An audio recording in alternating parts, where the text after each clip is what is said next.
Hi everyone, today I will show you a full guide on how to easily access your e-ticket on Trip.com in 2025. Let's find out. Make sure to watch till the end to avoid missing any steps. Step 1. Open Manage My Booking. First, open the Trip.com app and sign in. Then go to Manage My Booking. After that, look for more options and click Get a e-receipt. Step 2. Select your e-receipts. On the receipt page, pick the flight e-tickets you need.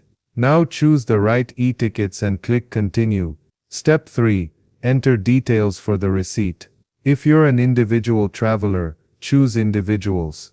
Enter your name optional and the email where you want the receipt sent. Remember, you can change the receipt type or name after you submit. Click Send to finish. Step 4. Confirm and receive the e-receipt.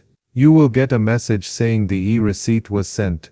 Click OK and check your email to download it. This e-receipt is your online flight e-ticket. That's all.